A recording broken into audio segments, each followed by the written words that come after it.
Hello, I'm Dr. Jodi Richardson, and you're listening to Well, Hello Anxiety, a podcast where we end the struggle with anxiety and build our toolkit of practical skills to thrive.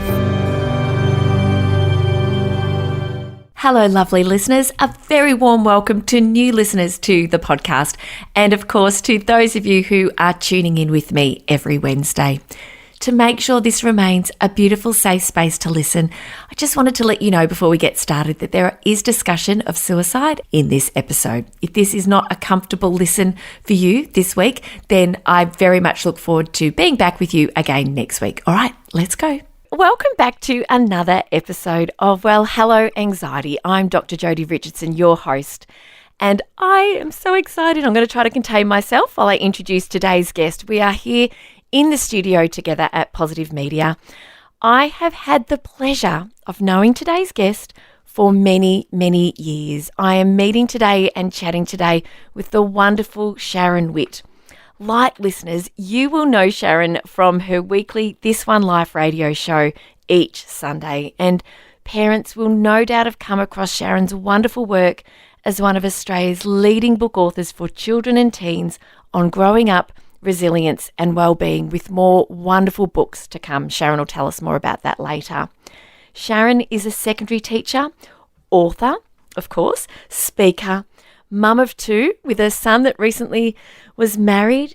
She has the most enormous heart for people, bringing us together at conferences. She founded the Resilient Kids Conference and hosts This One Life Conference. She champions kids and teens and supports parents as well, and I'm very lucky to call her a friend. So Sharon, welcome and thank you for joining me. Oh, thank you, Jodi. It's an absolute honour and a privilege to be here with you, and it's just so exciting, and I'm really happy to have the opportunity to share a bit of my journey too with anxiety. Yeah, I'm really thankful, and it's so nice to have Sharon here in the studio with me. We've actually had a really good yak, haven't we? Yeah. We've had a really good talk. You probably could have recorded our conversation over the past 45 minutes. That would be an episode in itself. And but yeah, Sharon, you've certainly got a lot of experience with anxiety, and I'd really love for you to start by sharing with us kind of where that all began. What's this journey with anxiety been like for you? Yeah, thanks, Jodi. It is really great to be able to share a bit of my story because I've always been quite open and honest about it, and obviously you and I being friends, I've been able to sort of reach out to you when I've had, particular pivotal moments of anxiety, and I've always found it really calming to chat to you. I guess if I was to think about when I first noticed that I had anxiety, I feel like there was probably a couple of triggers. I don't really remember it being an anxious child or being an anxious teen. I think I was fairly okay. Probably the first time I experienced, I guess, that feeling of I wasn't in control of life and the things that happen around me was at the age of 20, I lost one of my best friends to mental health. He was 20. He was 19 and I was 20. And I think for the first time I realised, I'd never lost someone in such tragic circumstances. And so for me it was like, oh, wow, tough stuff happens and how do I deal with this? And then I got married, and 3 years into our marriage, my father-in-law was actually passed away in a head-on collision on his 57th birthday on his way to our home for his birthday lunch. And I remember we had, I'd invited him and we had the table prepared and we had, presents all set out. And I still remember that day. He was always early when he was invited to our home, and this particular day he wasn't there on time. And I had this fleeting moment where I said, I hope he hasn't been in an accident. And you often think, those sorts of things when someone is running late. And about half an hour later, I actually called the local police to see if there had been an accident on his route, which was about an hour drive to our house. And they said, oh, we'll call you back. And then basically within the next hour, we realised there had been an accident, but we just assumed that he was probably stuck in traffic. So myself and my sister-in-law and brother-in-law, we left to go to the location, which was only just up the road, and my husband Andrew stayed home. And when we were met with the police at the the roadblock, we found out that it was actually his car and he was killed instantly. And so for me, it was like, oh my gosh, that what if actually happened.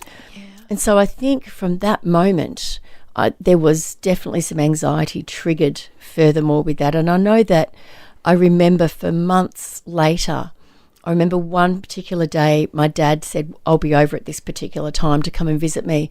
And he was running late. And by the time he turned up, half an hour late, I'd already realised, he's had an accident, he's died, he's not coming back. I was already in that high state of this is where it's already happened. Yeah.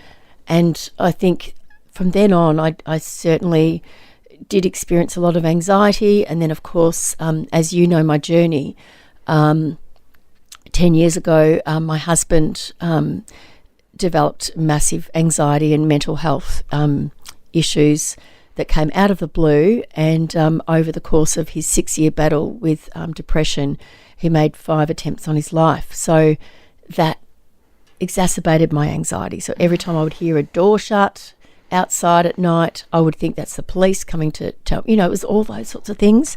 So it's something I've definitely had to learn to manage over the last, particularly 10 years. Oh my goodness me.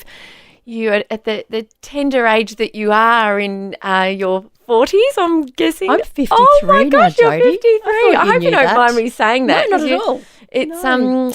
You've endured so much. You've been through so much, and knowing that anxiety is, it's the thoughts, it's the feelings, it's the sensations that respond in anticipation of a threat. That the worst case scenario, which often happens with anxiety, that catastrophic thinking, has come true for you.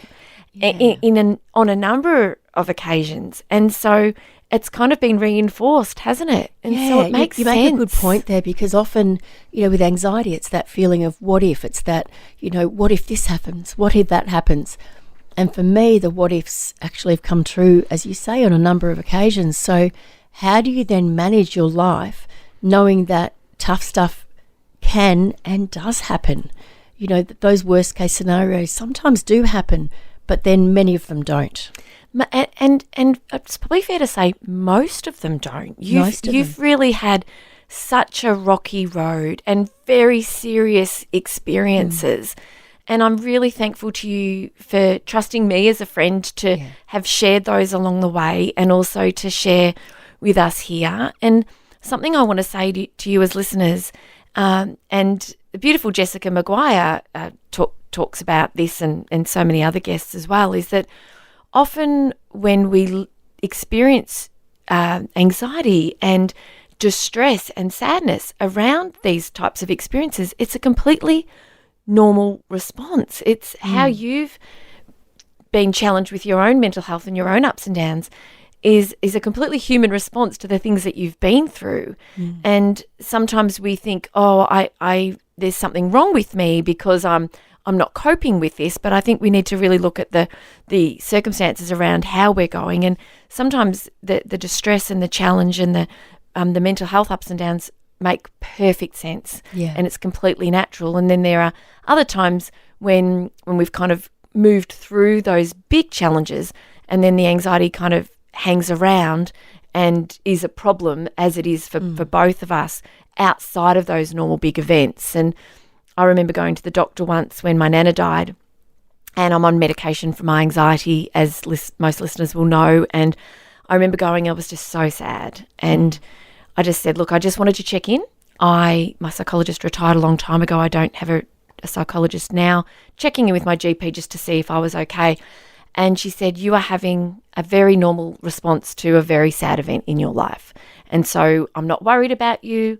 Come back and see me, down the road, in a few months if you're still feeling this way and you're really struggling. But I think it's really nice for you to share what you've been through, and for us to have a chance to talk about, well, sometimes we experience exactly what we're supposed to in these circumstances, but that's also then trickled into the rest of your life, hasn't it? And anxiety's become sort of more of an ongoing challenge for you. Yeah, and the other thing I wanted to mention, and I think you and I as friends have talked about this before, with my second child, I experienced postnatal depression. And I think you and I have talked about this. Yes. And for me, my first, and this has nothing to do with my children, but my first experience of motherhood, it was quite, I had a very good sleeper. It was quite, I managed it quite well. The second pregnancy and birth, it was a different experience, but also I'm looking after another child. But I did not get a lot of sleep. I had a baby that woke up, 11, 12 times a night sometimes. And for me, it was that, I think it was that feeling of not being in control, my life sort of, being upheaval, I guess. And I remember being at a sleep school when my daughter was 9 months old, and I was literally at the, just so anxious and just exhausted. And that's when I was diagnosed with postnatal and went through on that journey with my GP, who put me on medication for anxiety, and really that has helped a lot. But I guess if I look at the ebbs and flows of the life over the last 30 years for me, there's definitely been pockets of anxiety. But I have to say that where I am right now, I'm in a really good place. I'm managing it really well. But the reason why I wanted to talk about this so openly is because a lot of people see what I do, the books that I create and the conferences I have, and I'm quite public. And people will think, how do you manage it all? And I want people to know that those of us who sometimes have a bit more of a profile and seem to be doing so much, I want to be honest that we also experience things like anxiety. Yeah. We don't have it all together, and sometimes we have crashes. Yes, and I was saying to Sharon earlier, wasn't I? I was saying that she's a woman that I honestly look at and have looked at over the years, and of course I can look behind the curtain, because as I've got to know Sharon, I know how she manages to get it all done, and that it's not all smooth sailing, of course, but absolutely a woman who I've often thought, I don't know how she does it. And I think I love that you're sort of dispelling that myth that it is smooth sailing, that you do accomplish a lot. You are a very driven person, and I want to talk to you about your personality type, because I know that plays into it. But you also do have a lot of things that you put in place to take care of yourself, which I want to ask you about shortly as well. So when it comes to your personality, because you are really inspiring. You've published so many books, written, obviously not just published them, written and published so many books, and founded conferences and hosted huge events, as well as teaching and parenting and managing your own other parts of your personal life in terms of your parents in that sandwich generation. And I know your mum passed some months ago now, and that you were with her and as her carer for many months. So it's been a really big year in particular for you. Tell us a bit about your personality and how you think that kind of plays into your mental health as well. Oh, wow. Well, my personality, it's interesting because a lot of people think that I'm an extrovert, and that I'm very extroverted. I know. Here's the thing, and I was actually chatting to one of my students about this yesterday, because I said to her, what are you doing in the holidays? She said, the first week, I'm just going to go into my cocoon and not talk to anyone. And I really related to that because I have an extrovert qualities, and whilst when I'm on, and I can connect with people, and, I love being around people. But where I draw my energy from is having quiet time to myself, and not having to be anything for anyone. And I think, so it's introverts are where they draw their energy, and it's from being on their own. Whereas an extrovert, they actually re-energize by being around people. Yes. So they sort of fill up their tank by being around people. I fill up my tank by taking time out on my own. So my personality is, yes, I can be very out there. I love connecting people. I love being connected to people. But I also need my own time. I think I'm that kind of type A personality. I'm a people pleaser. I would say I'm a recovering people pleaser. Yes. I'm doing much better at putting in boundaries now. Yes. And it's okay for me to say no, and people still like me, and the world doesn't cave in around me if I say, I'm sorry, I can't. So, and I'm definitely a perfectionist. And I was definitely like that during my primary school years. Everything had to be perfect. My work had to be nice and neat. And if I made a mistake, oh my goodness, it had to all be fixed up and whiteout was my friend. I liked things. Liquid paper. Yeah, liquid paper, that was it. Liquid Yes, paper back yes. then. So I definitely would say, that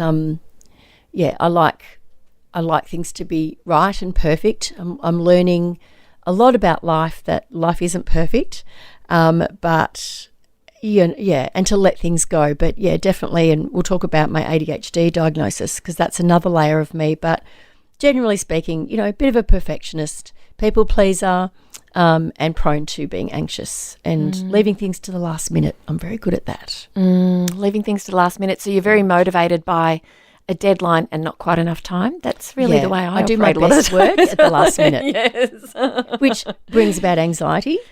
And my kids will say, hang on, how long have you had to finish this book? Oh, 6 months. And your deadline's now. Why didn't you work on it the whole time? Yeah. Because there were other things to do, like looking out the window or cleaning up or everything else. And then the last minute, I'm anxious because I've got this deadline, but I do my best work when I've got right at that deadline. And I think there's quite a few people who will relate to that. There will be. And I think it's a great message for people listening in that we often think of anxiety, and a lot of people who struggle with anxiety and live with an anxiety disorder are like, I want to get rid of it. I want freedom from it. And a lot of people will make promises that you can get freedom from it. And I just really want to remind you, and thank you, Sharon, for raising this, that it is protective. It is there to keep us safe. It is our brain and our body's response when we are facing a threat. It's just that our brains don't know the difference between a threat that once was life-threatening, when our lives could have been threatened by a whole lot of circumstances day to day, compared to now having a deadline or having too many emails or having a meeting with the boss or having a child that's sick or having a parent that's suffering. There are so many threats that are detected and our brain and body respond.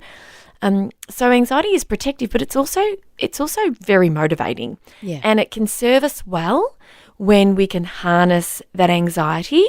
What's my anxiety telling us? It's important to meet this deadline, right? What do I need to do to get there? So we can't get rid of it. We couldn't if we tried. We wouldn't want to. We wouldn't survive long without it.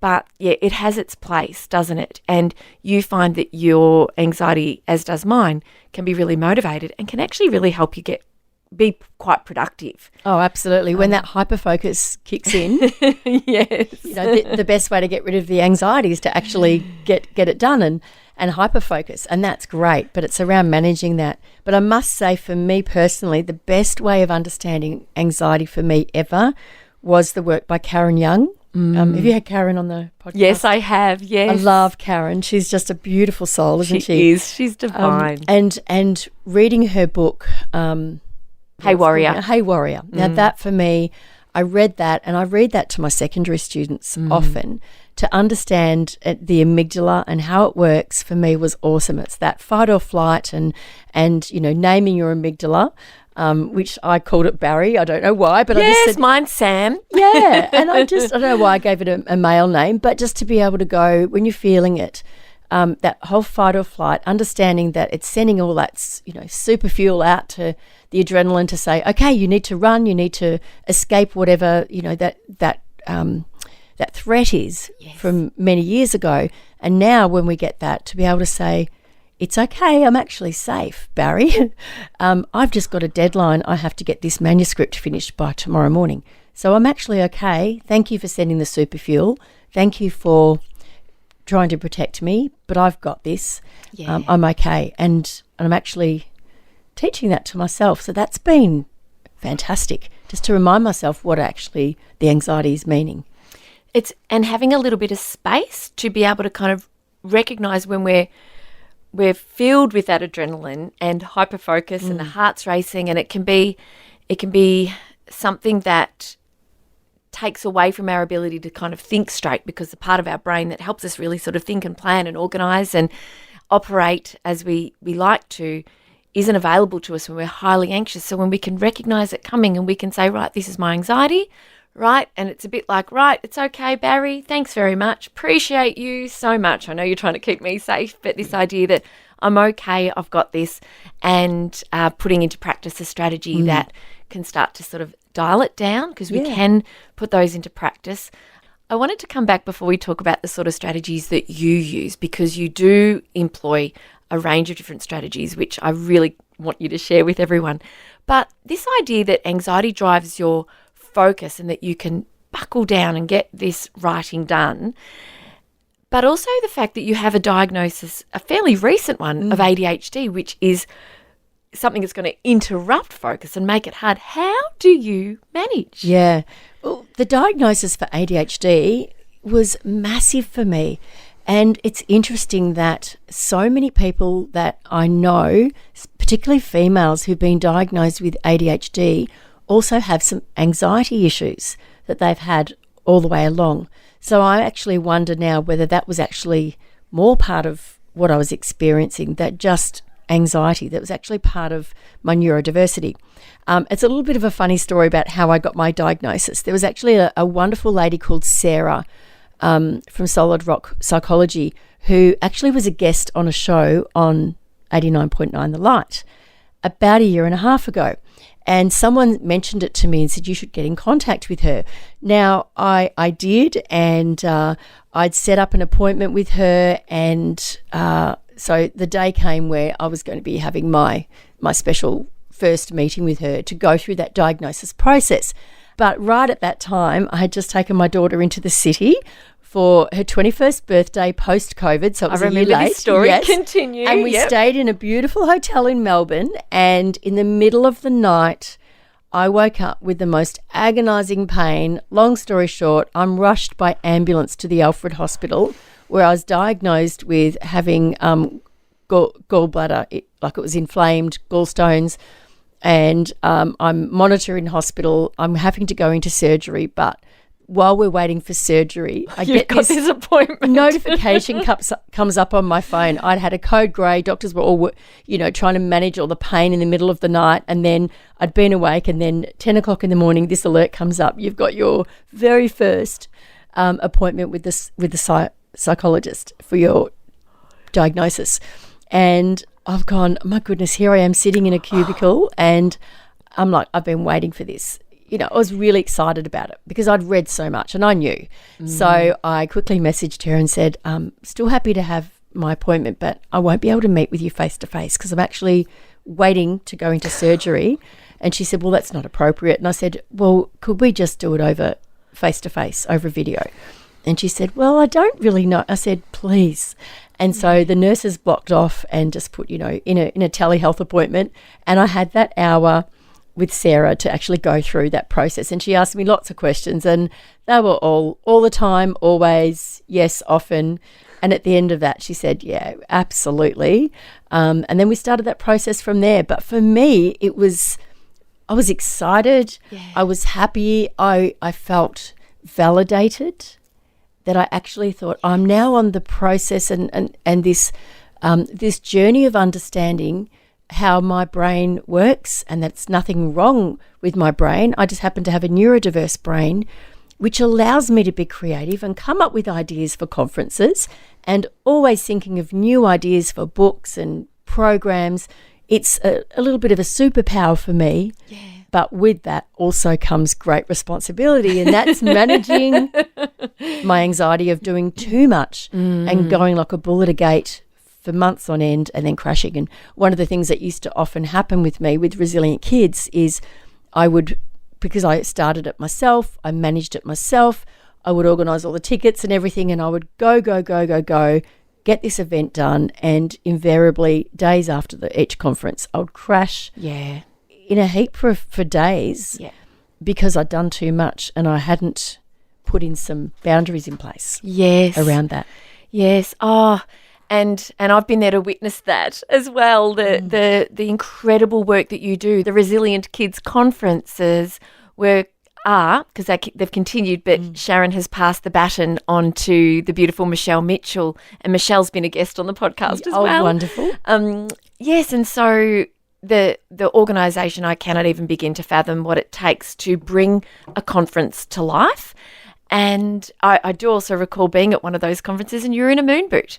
Oh, and you were too. injured. And so what I know about you is that you are values driven. When things are important to you, nothing will stop you. And at that particular conference, and that was a Melbourne one, you really would have been better at home with your feet up. No, you're talking about the Brisbane one. Was that the Brisbane one? Yeah, because 4 days after my husband's funeral, I slipped down some steps and I broke my foot in 4 places. And so I was in a moon boot for that. Oh. And we had the conference a few months later. And so I went in a moon boot, crutches, wheelchair. That was in Brisbane. But the one you're thinking of was last year.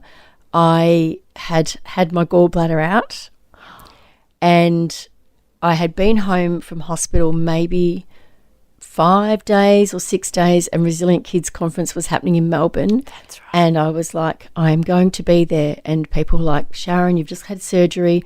It's probably not the great thing to be up on stage. And I was like, no, I am going to see this through. And on the day I was in a lot of pain. And I got there, but I paid for it afterwards. You did. I did. I bet you That's did. the one you're talking about. I'm getting... It's very difficult to keep me down when I'm determined to do something. Yes. If you're listening, I remember one of my guests talked about a patient of his as a psychologist, and the patient was finding it really hard because of anxiety to go too far from home. And the psychologist put the question to him, if your daughter was in trouble and she was a kilometre out of your kind of 5K zone or your kind of arbitrary kind of boundary beyond which you wouldn't normally travel, what would you do? And he said, I'd be there in an instant. Right. And when we know what's really important to us, that's when we can develop that willingness to take our challenges with us. Yeah. And it's something that, there's a time when we need to rest and there's a time when we need to put everything down and really look after ourselves. But there's also a time when we might need to say, you know what, this anxiety is a challenge, or in your case, you've had some significant physical challenges, through, health challenges, where you said, right, well, this is important enough for me to want to, despite what I'm going through, move forward with the help. And I know you had a lot of support around you. Yeah. And so it's finding that balance. Dr. Tim Sharp talked a lot about in a conversation. Dr. Happy talked a lot about finding that balance between when do I move forward and kind of take my stuff with me, pack it all up and bring it with me, and when do I stop, put it down and just take a break. And I think that the older we get, I think the better we get at figuring that balance out, don't we? Absolutely.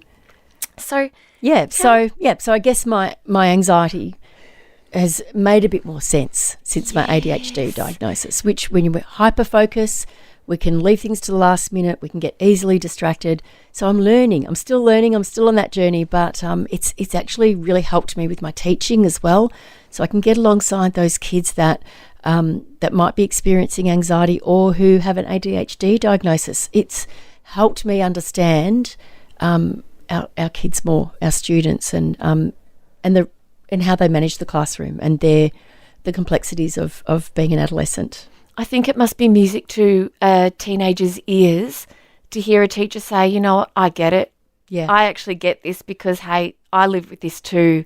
And just to feel understood, because for those of us that don't have ADHD, I can obviously relate to anxiety, but when I was teaching, I was living with anxiety and it culminated in I shouldn't say culminated, it makes it sound like it's a thing of the past, but ultimately depression, major depressive disorder, and that was sort of my journey to getting my diagnosis, which was a huge relief because just to understand, I wish back then I would have understood more about myself and could have shared more with the kids because I would have been, in an appropriate way, open. Yeah. And so tell me about the teens that you work with. I know that you're such an amazing teacher, and in fact, here at The Light, we're in the Light Studios at the moment, Sharon taught MJ, who is the head of listener engagement here at Positive Media, and Cam, who's part of the Cam and Joe show in the afternoons. And so Sharon's been a part of this brilliant organisation for a lot longer than me, for many, many years. And as I mentioned earlier, has her show This One Life, which you can listen into on a Sunday night. But also Nathan, who is one of the 5, Want Brothers, is also an ex-student of Sharon's. So you have been able to, how lucky you are to see some of your students kind of grow into adults and have their own beautiful families. Yeah. But every week you're in the classroom. What are you seeing among teens and their own challenges with their mental health and with ADHD as well. Well, it's been, it's a privilege. I work part-time now in teaching, and for me it's really important to still be connected with teens, and I think that's been an important part of my journey and writing. Definitely over the last 5 to 10 years, I've noticed a huge rise in the number of our young people, not just in secondary but in primary school as well, who are experiencing high levels of anxiety. I'm noticing a lot more students who are having days off school but just navigating the complexities of anxiety. I think some of that, definitely we can attribute some of that to COVID and to, having to be, in Melbourne, we were the most locked down city in the world. Being locked down for months and months without many of those protective factors, such as being able to go out and do sport, going out to hang out with friends, being outside in nature, going away, and many of the traditions that you'd normally do, and going out for dinners or movies. So our kids had a very different life for many months on end over the course of that 2 years. So particularly over the last 2 years, I've noticed that some are not bouncing back as well as others. Yeah. So I've really noticed that. And we do know that, 1 in 5 young people will meet the criteria for some sort of mental health diagnosis. But anxiety is quite high. And I think when I was a teenager, we didn't talk about anxiety. We didn't even talk about mental health. I don't remember having any friends that had anxiety or any issues to do with mental health. We just got on with it. So for me, one of the things I've really noticed is that anxiety needs to be talked about. It's more prevalent and it is more open now. And I was just reflecting recently, when I wrote my very first book in, I think it was 2007, it was called Teen Talk, Become a Teen with Passion and Purpose. And that book has just been released in September. And I wrote that 17 years later or 16 years later. I've put resilience into the title, Teen Talk, Become a Resilient Teen with Passion and Purpose. But there was so much that had changed in those 16 years. There was no social media back then when I wrote that Those first were the book. days. Yeah. And we didn't talk about mental health or anxiety in particular. So I actually dedicated quite a large chunk of a chapter about mental health, but also about anxiety. And I drew on, some of Karen's work around Hey Warrior and understanding the amygdala. So I wanted to break it down because I'd shared picture books with the kids. I actually talked to them about their amygdala and what it does and the warning signals, and put it into the language that teens would understand. And then talked about some of the things that have helped me, some of the things that I've incorporated into my life with anxiety, and some of the things that they can put in, practical things they can put in place, but also normalising anxiety, that this is a response to things that you're experiencing. It is not necessarily that there is something wrong with you. It's a response. And if they understand that there's, you're not broken, this is your body responding, and helping to normalise that experience. So I've really spent quite a lot of time writing about that. Yes, I'm so thankful that you are, and so much has changed. And I have 2 teenagers, 13 and 15, and I'll talk to our daughter and I'll say, and I encourage parents to do this every now and again and just see what kind of conversation it opens up. I'll say to her sometimes, it must be really hard being a teen growing up today. And she's like, oh my gosh, Mum. And recently I actually said, what's the hardest part of being a teen today? I asked her and her friend who was sitting at my kitchen table, and almost in sync, they said fitting in. Yeah. And that creates an enormous amount of anxiety. The social threat is very different to what it once was. And I say threat, meaning sort of threat in, quotation marks, because when the brain detects a threat, it doesn't matter, as I said earlier, whether that is a threat to safety or it is a threat to being included or a threat to fitting in. And it's a real challenge because as kids we could endure and cope with those sort of threats at school if we were excluded or if there was an issue with a friend or with someone who wasn't a friend. But it goes everywhere with them these days. And I feel like social media is actually playing into that a lot because our kids are so connected. When I was in high school, and you would have been the same, we didn't connect on social media. We didn't call each other outside of school predominantly. We had a break. We had a buffer where we left school. We went out and played with our friends. We might have, done something that brings us joy. You might have read. You might have been doing craft. You might have watched a little bit of television, but you weren't immersed in all these things that were begging for your attention. Yeah. And now our kids they've got so much screaming at them to give them attention. And there's not that buffer of just having downtime. And our kids need downtime, especially after those busy days of school when they're having to be focused and speaking a lot and concentrating. It's a very noisy world for them. And if they are on social media and they've got alerts going off at all hours, it's very hard to get that downtime and have that time where they can have some quiet. It is. And what we know through social media and through the news and through the papers is that it's the threatening information that captures our attention, because our instinct is to want to understand more about it so that we feel like we've got more control over it. And so it'd be interesting, parents, if you can get a look at your child's TikTok For You page to see what TikTok's serving up for them as an algorithm, because that will give you an insight into the kind of content that they're viewing and that they've viewed before. Because if you've viewed it before, the platform will serve up more. And so my husband Peter and I go out for a coffee most Saturday mornings, take our dog Dusty and have a cuppa, and we always go to a cafe whereby there's a couple of newspapers to read. And I love reading the newspaper. And I picked it up because he was sort of sorting out a cricket situation last week where, is it going to be on? Isn't it Melbourne rain and all that jazz? And I'm like, I get to sit and read the newspaper while Pete's sort of sorting this out. And then he got off the phone and I said, did you see this? Did you see? He said, Jodes. He said, I don't want to know.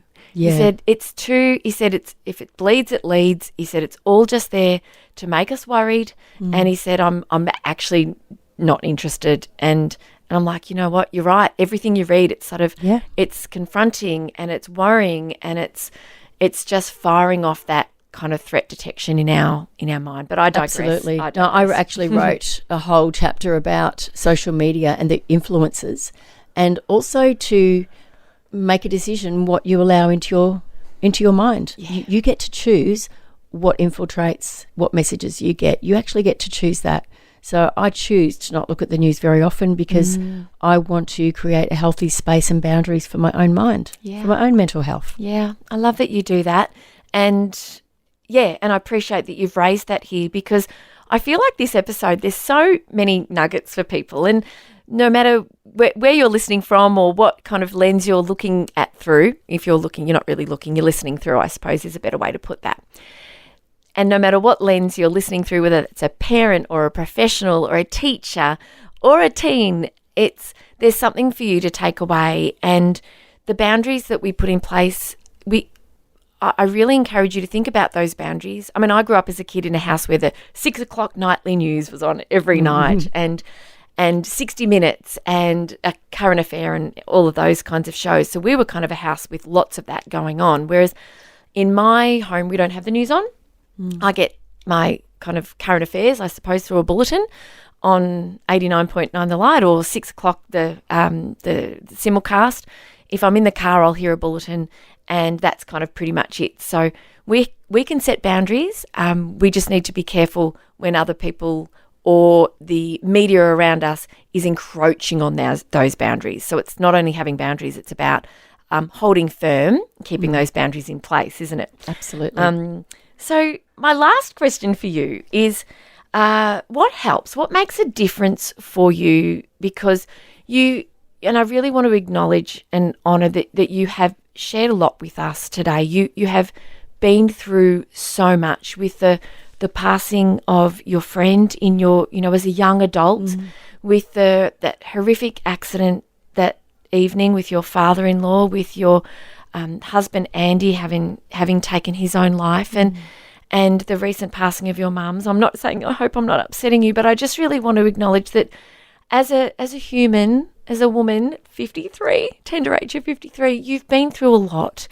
And know no wonder that your mental health, you've had your, a rocky road with your own mental health. And so I really want to thank you for sharing all of that with us.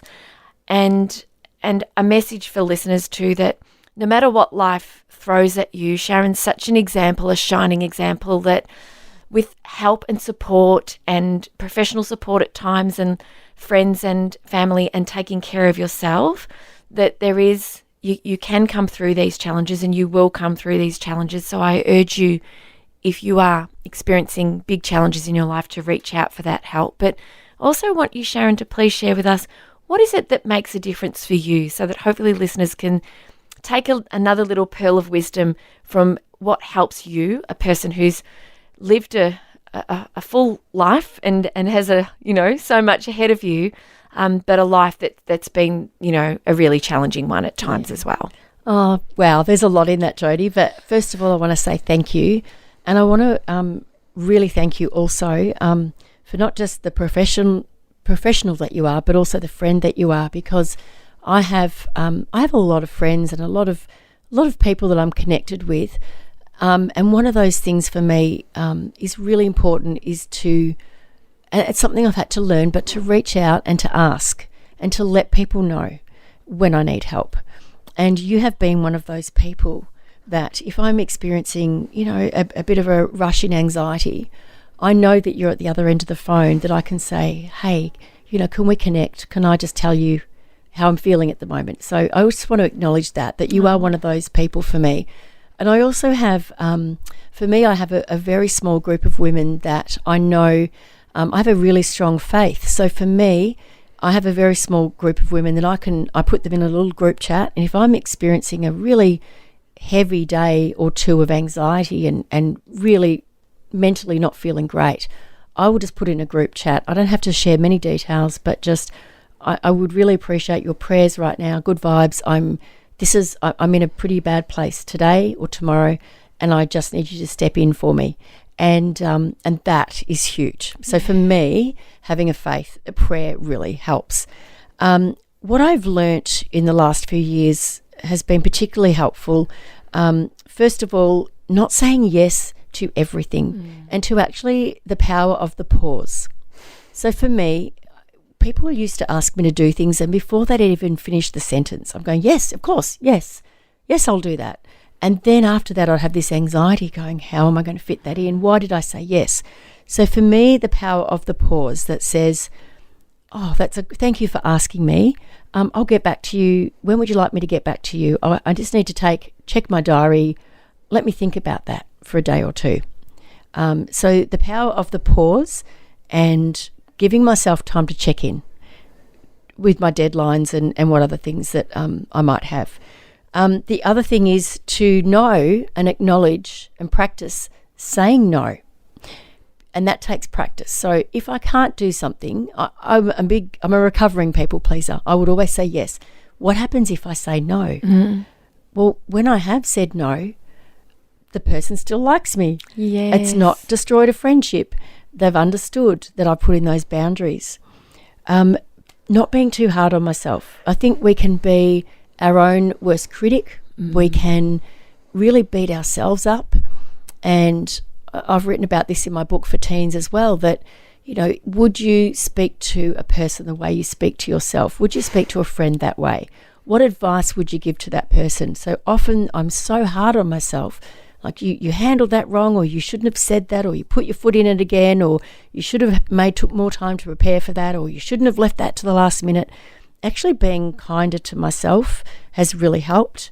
I've also learnt to look for what are those triggers around my anxiety. So for me, taking on too much, if my calendar is too chockers, if I've got too many parent nights that I've got booked in that week, and other things coming up, that can induce my anxiety because I haven't had enough time to sleep, and sleep for me is really important. Listening to my body. Funnily enough, I'm one of those people that has psoriasis, which some people have different skin conditions, but I just get these little tiny pockets of psoriasis on my chest when my body is stressed. Right. And when I notice that coming up, I go, I don't feel anxious or stressed, but my body is telling me actually, you need to have a bit of quiet time. Your body is a little bit stressed. So I notice when my body feels a bit stressed, and also eating well. Yeah. So I noticed if I have too much chocolate, or I'm just, I eat a lot of junk food or processed foods, I am less likely to be calm and experience, that calmness and being able to manage everything. So I try and eat as well as I can and eat lots of proteins and salads and veggies, and not having too much processed foods. The other big thing for me is the importance of a margin. And we talked about this earlier before we recorded today. I'm trying to carve out margin in my schedule, which is a buffer. Yeah. So if I'm scheduled, if I go, okay, I've got here's an extra time in the day, I've got this. Oh, and I've got these couple of hours. I actually don't need to fill that. I can leave room for a buffer. Yeah. And that might be someone texting me saying, oh, what are you up to today? Do you want to have a coffee? And I go, let me check in with that. Let me check in how I feel. I've actually got time. I've got a margin, and I think I would like to do that. Yeah. So having that margin, I think, is really important for spontaneity, for times of joy. Yeah. Recently, in my margin, I've been putting on Christmas songs and dancing around the house. And tell me you're singing loudly. Oh, very loudly. Awesome. I sang loudly in front of my students yesterday, and they loved that. But yeah, just dancing around, singing. Oh, and Jodi, I've got to tell you this. I have got into my garden. And if you had have told me, I don't know if I've told you this yet, but Andy used to be the gardener. He did our garden all the time and was always out there, pruning, mowing, all those sorts of things. And so for the last 5 years, I've had to manage the garden, and I haven't managed it well. I've had people come in and mow, and it's really just been one of those things I've looked at and gone, I don't like how the garden looks. I think I'll just sell up and just get a little unit and be self-contained. And recently, probably about 6 months ago, one of my colleagues, and she's come over and helped me, and I've had other people just help me manage the garden and pull out things that are no longer sort of serving the garden and rebuilding it. And for the last few months, my favourite thing is going out either in the morning or the evening and watering. And I might be out there for 45 minutes with a cuppa, watering my garden, pulling out a few weeds and planting. Yes. Now, if you'd have told me 10 years ago that I would be a gardener, I would have said to you, you will never see me as a gardener. This thumb will never be green. This thumb will never be green. These hands will never be dirty. I will never have joy in just going to the nursery and picking out flowers. I'm never going to be that person. But I'm now that person. You are that person. And I discovered recently through one of my beautiful neighbours that I gave our mower to my son when he got married recently to take with him to his new house. And I was saying to a neighbour, now I'm going to have to find someone to mow my lawn. I wish there was a simple way, like a battery-operated lawnmower. And he said, you're kidding me, there are battery-operated lawnmowers. So we've got one, and I've got a battery-operated whippersnipper.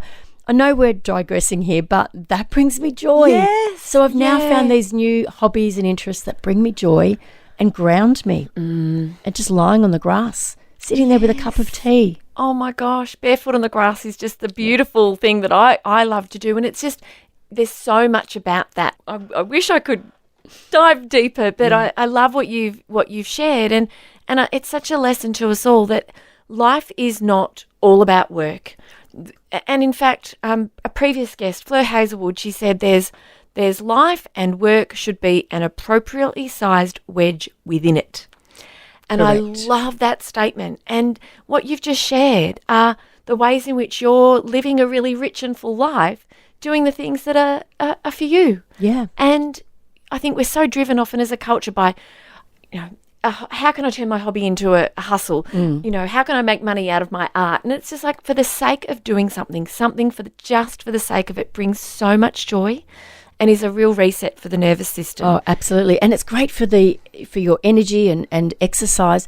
That first time I powered up that this little battery-operated mower, I would take on the world, and my hyper-focus straight went to Sharon can now mow people's lawns. There's another side hustle. And I want to share the last one about one of the strategies. I've learnt this recently with my psychologist, and I've loved it, and I'd heard about it but never utilised it. It was the tapping therapy. So my psychologist talked me through this probably only about 6 weeks ago. And the process of tapping, and you know, tapping your temples and above your eyes and under your eyes, and going through that process. And I thought, surely this won't work. Like, surely this won't. Yeah. How is this going to help me regulate my anxiety? And I've been putting that into practice, and that has been really, really helpful.